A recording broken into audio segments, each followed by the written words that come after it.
Olá pessoal, tudo bem com vocês? Meu nome é Juliana Moreira, eu sou professora de Língua Portuguesa e Redação e hoje eu tô aqui num vídeo um pouquinho diferente. Eu tava organizando a minha estante, então vocês estão vendo a bagunça que tá aqui e eu pensei que essa seria uma ótima oportunidade para compartilhar com vocês um pouquinho do que eu tenho em casa, o que pode funcionar como repertório sociocultural para vocês, alguns livros que podem funcionar no estudo de redação. Então, esse vídeo vai ser isso, vai ser um vídeo de dicas. A gente vai batendo um papo aqui enquanto eu arrumo.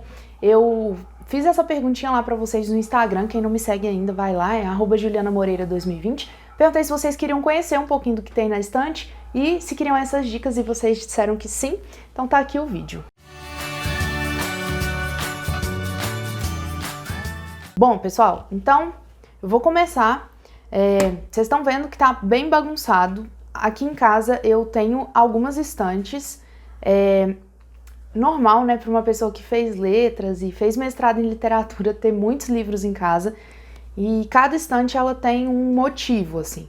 Então, em algumas eu coloco só os livros de teoria literária, em outros eu guardo os meus livros preferidos, que são de literatura mesmo.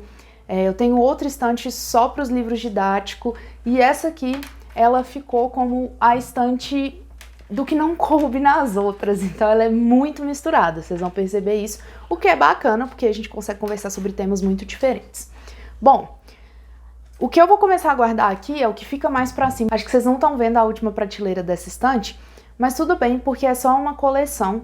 Talvez vocês já tenham visto, por causa dos pais de vocês ou dos avós, essa coleção dos pensadores. Bom, então, por exemplo, a gente tem aqui o livro do Kant.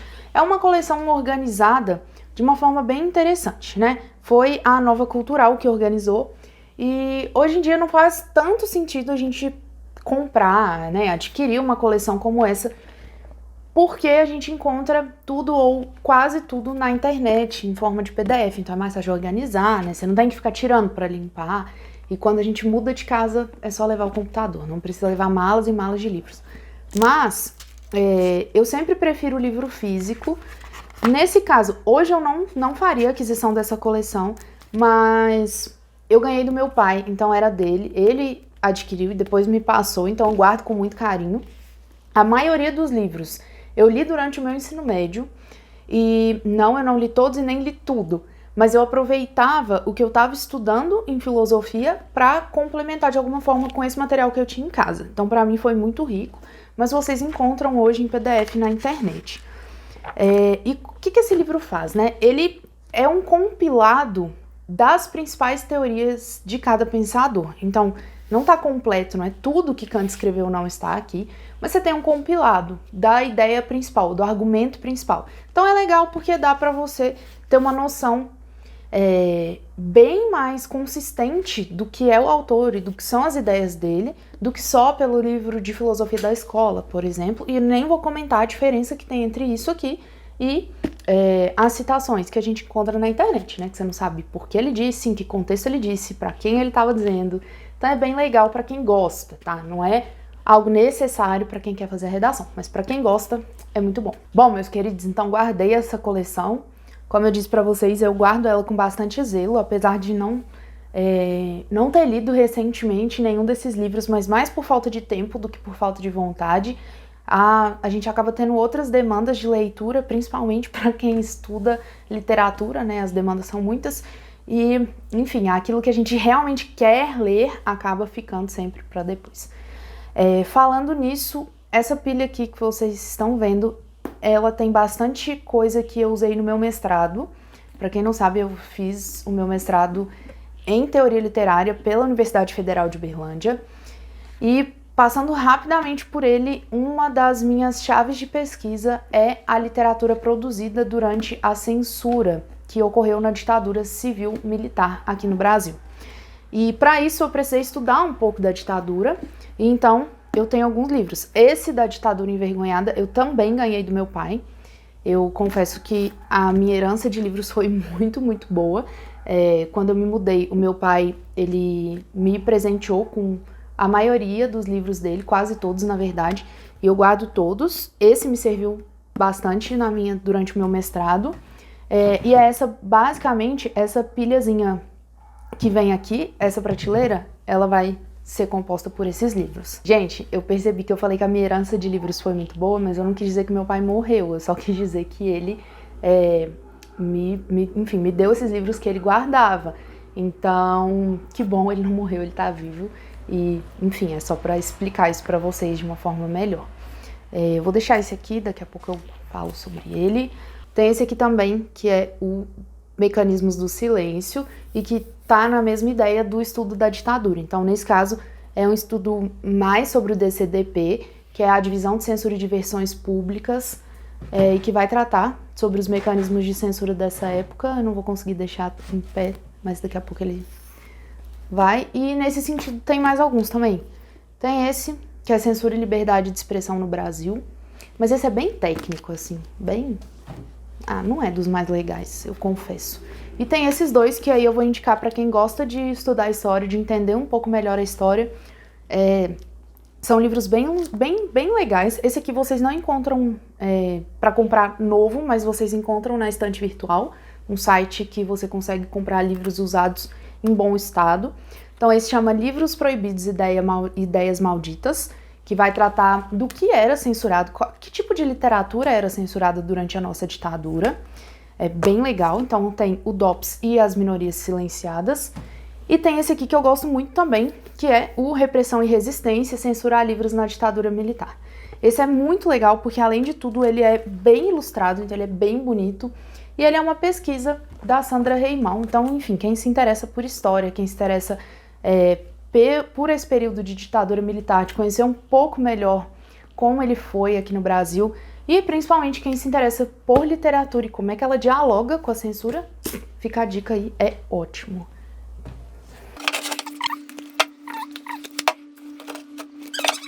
Pessoal, vou começar essa outra estante aqui, que é de livros que eu usei muito durante o meu ensino médio também, e uso até hoje. Alguns livros de consulta, eu vou mostrar aqui pra vocês. Bom, esse eu já comentei sobre ele em um vídeo, eu acho, ou numa live, eu não me lembro direito, mas é um livro sobre filosofia, e ele pega alguns autores, né, alguns pensadores, e de uma forma bem didática, assim, toda desenhada, toda trabalhada, ele apresenta a ideia principal desses autores. É bem parecido com outro livro que tá aqui, que eu vou tentar tirar dessa pilha sem derrubar tudo, que é o livro da filosofia, que foi feito pela editora Globo, mas esse é um pouco maior, né? Ele tem mais conteúdo, ele traz mais autores, mas ele também é super ilustrado e super didático. Então, para quem gosta de filosofia, né, se interessa pela área, é uma área de afinidade, quando a gente pensa em repertório sociocultural para redação, a gente tem que ter domínio sobre aquilo que a gente fala. Então, da mesma forma como a gente não cita um filme que a gente nunca assistiu, a gente também não cita um filósofo sobre o qual a gente nunca leu, só porque a gente encontrou aquela citação. Então, esses dois livros, eles são super didáticos e eles funcionam bem para esse momento, de você conhecer esses pensadores. Então, é uma porta de entrada.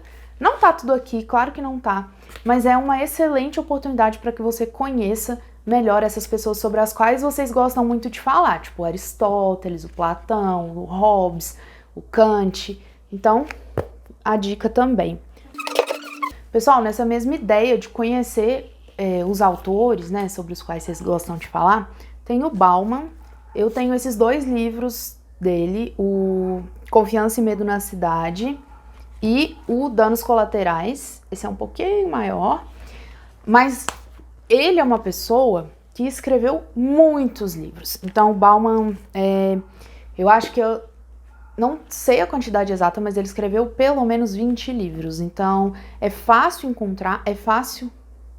O Zé gosta do Bauman, porque é fácil encontrar, é fácil de ler, é super acessível, e ele é conhecido por essa preocupação. Então, ele quer tornar toda a teoria dele muito palatável, muito próxima das pessoas. Por isso, o Bauman não é uma pessoa que utiliza uma linguagem complexa, ao contrário, ele tenta simplificar as ideias dele, e por isso ele é uma boa opção para que vocês estudem pensando no repertório sociocultural da redação, porque pensando que vocês aí estão saindo ou recém saíram do ensino médio, vocês não vão ter dificuldade Diferente de outros autores que também aparecem na redação, como a Hannah Arendt, por exemplo, que já tem uma literatura muito mais densa. Então eu recomendo Bauman. E vocês encontram também os livros dele online, tá?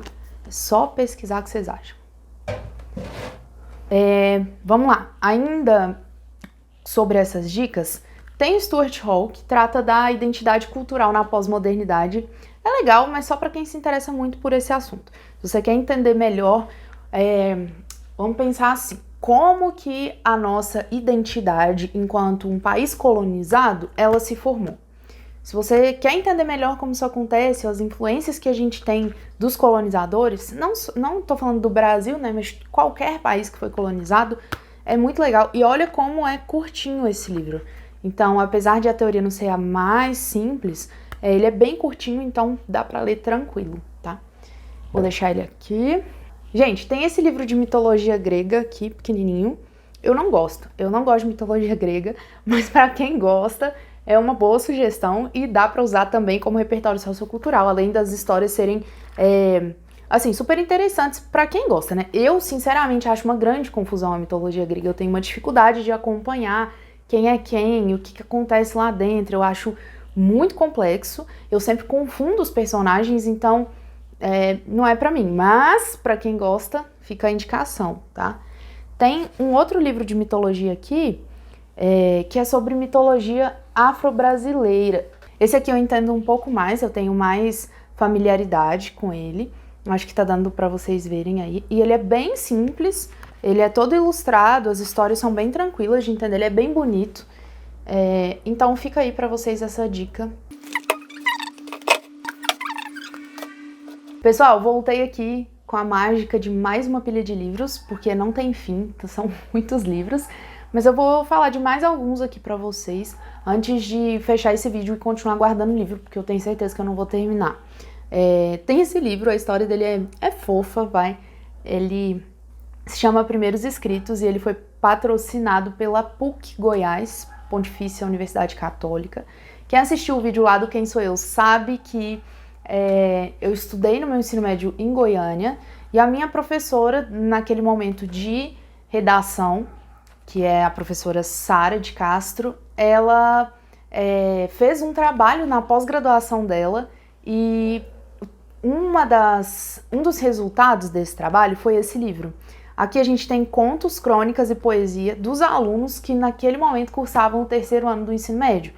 Tem 2 contos meus aqui, bem curtinhos, e eu acho muito fofo. Isso foi em 2012, foi bem legal, assim. Tem esse aqui, O que é preciso para ser gente, e tem um outro que eu não lembro o título agora, mas enfim, depois em outra oportunidade eu leio para vocês. É uma forma bem bacana de exercitar a escrita. Hoje eu tento muito isso com os meus alunos, porque o que acontece? As escolas, elas têm uma resposta para oferecer para a comunidade, que é a boa nota no Enem, então um bom desempenho na redação. Só que isso acabou, de alguma forma, cortando as possibilidades dos alunos. Então, quando a gente observa a escola hoje, aquelas mais tradicionais, desde a 8ª série, 7ª série, os alunos já estão trabalhando com o texto dissertativo argumentativo. E os outros gêneros textuais, eles vão ficando para trás. Então, os alunos não escrevem conto, não escrevem crônica, não escrevem poesia, não tem esse exercício mesmo de escrita. E eu acho isso muito legal, eu fiquei muito feliz quando eu participei desse projeto, todo mundo ficou, e eu tento sempre replicar com os meus alunos, né? Então, incentivar a escrita é muito importante. E não tenham esse receio de pensar, não, se eu estou escrevendo uma crônica enquanto eu poderia estar escrevendo um texto dissertativo argumentativo. Porque o seu processo de pegar uma caneta e começar essa escrita, de articular ideias, de usar conectivos, de pensar na coerência do seu texto, ele é o mesmo, independente do gênero que você está escrevendo. Então, não tenham esse receio, escrevam outros gêneros também. Ajuda, inclusive, na redação do Enem. Como é que vai ser? Eu vou poder guardar livro? Não vou poder guardar livro? Pessoal, eu vou indicar para vocês um livro literário agora. Ele se chama Balzac e a Costureirinha Chinesa. E eu não vou arriscar dizer o nome do autor, porque eu não sei falar esta língua. Mas basicamente esse livro ele se passa durante a Revolução Cultural Chinesa, enquanto... Lembra que no começo desse vídeo eu estava conversando com vocês sobre esses livros aqui, né, que vão dizer um pouco da ditadura militar no Brasil e a relação que ela tem com a literatura. Esse aqui vai dizer da relação da Revolução Cultural Chinesa com a proibição da literatura também. E, bom, basicamente nesse enredo, dois amigos vão encontrar uma arca, uma caixa, um baú, com muitos livros do Balzac, livros que na época não poderiam circular. E é daí que a história se desenrola, por isso Balzac e a costureirinha chinesa. Leiam, é um livro muito fofo e ele também foi indicado para mim quando eu estava lá no meu ensino médio. Então é um livro que eu tenho o título dele na memória desde 2010. Então acreditem, é bom. Pessoal, agora eu vou falar de um livro que talvez vocês já tenham visto, já tenham ouvido falar, que é o livro Mulheres que Correm com os Lobos. Ele ficou bem popular assim na internet, né? Algumas pessoas falaram sobre ele. E aconteceu comigo uma coisa que talvez já tenha acontecido com vocês, né? Eu comecei a ler e não consegui terminar. Mas não porque faltou tempo ou algo assim, mas porque eu não gostei do livro. Eu insisti para ver se eu conseguia avançar um pouco mais, porque talvez depois desse início, né, ele fique mais palatável, mas eu realmente não gostei. E eu sei que muita gente gosta desse livro, então eu achei que eu poderia também gostar, mas não foi o que aconteceu, não. Ele vai falar dos mitos e da história do arquétipo da mulher selvagem.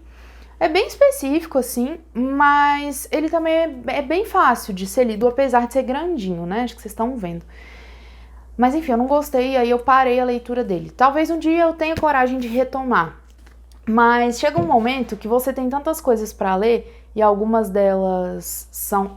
Coloquei no lugar errado. Algumas são obrigatórias, outras não. Mas você tem que escolher, né? Ou eu vou insistir num livro que eu não gostei até eu terminar, ou eu vou largar ele pra lá e vou ler o que eu gosto. E isso é bem mais eficiente, tá? Então, se você tem esse problema, eu já fui muita pessoa que se forçou a ler o livro até o fim. Não, eu comecei, eu vou ter que terminar esse livro. Hoje em dia, eu acho isso uma bobagem. Se eu comecei e não gostei, eu não vou terminar. Eu tenho muitas outras coisas pra ler, outras possibilidades, né? A menos que a leitura seja obrigatória. Aí, gostando ou não, eu termino. Mas se for uma leitura por deleite, eu não leio aquilo que eu não gosto mais. Esse aqui vai ficar guardado para talvez um dia eu voltar a ler. Se alguém já leu esse livro e gostou, comenta aqui para mim e me encoraje a ler. Talvez eu consiga. Pessoal, vocês estão vendo que é caótico arrumar uma estante, né? Porque fica aparecendo livro, livro, livro. Porque tem gatos também se ocupando das estantes. E porque eu tô gravando um vídeo, então é muita coisa acontecendo ao mesmo tempo, mas eu tô tentando.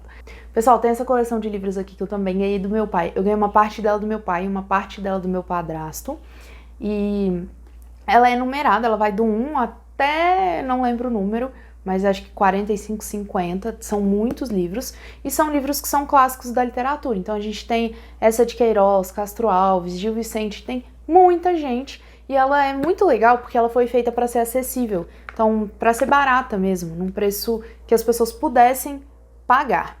E hoje, apesar de não ser, né, claro, a melhor edição que a gente tem a respeito de cada um desses livros, desses títulos, ela é muito eficiente para a gente ter enquanto material de consulta. Então, eu, enquanto professora, né, para mim é bem, bem bom mesmo ter esse material em casa.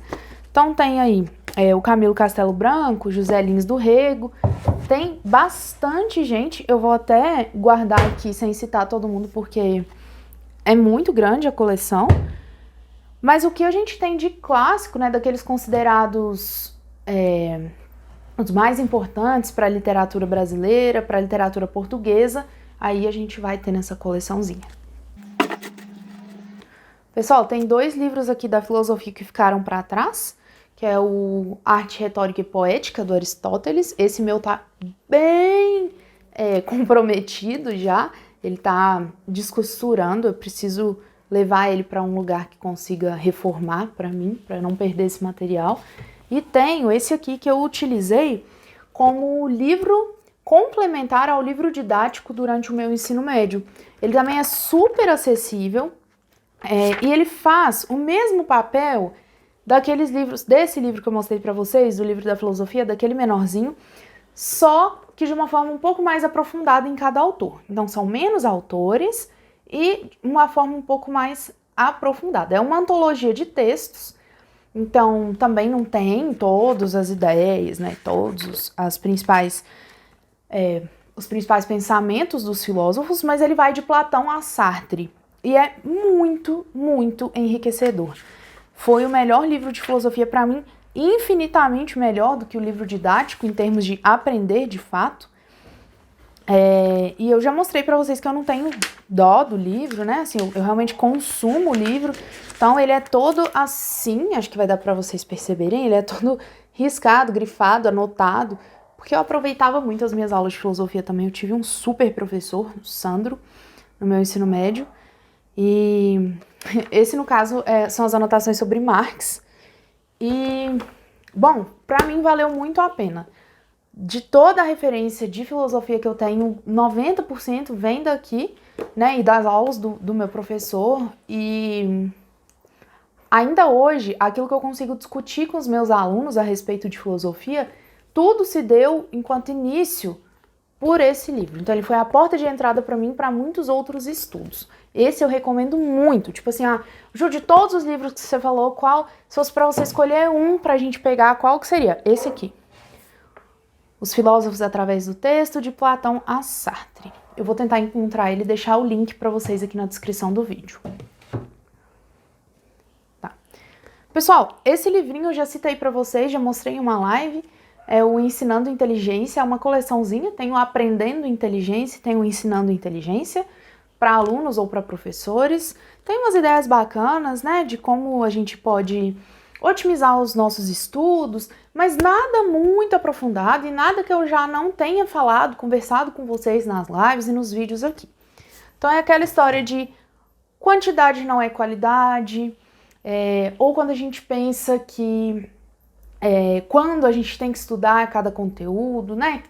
A diferença entre aprender e conhecer. Então, é legal, mas nenhuma novidade em relação ao que eu já coloco aqui para vocês. E tem esses livros aqui.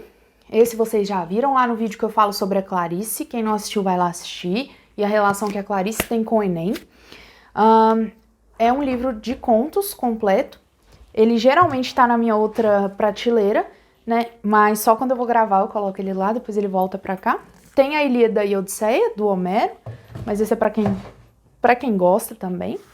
E tem esse livro que é minha paixão, e como ele é de uma editora que não existe mais, que é a Kozak Naif, a gente não encontra mais desse livro.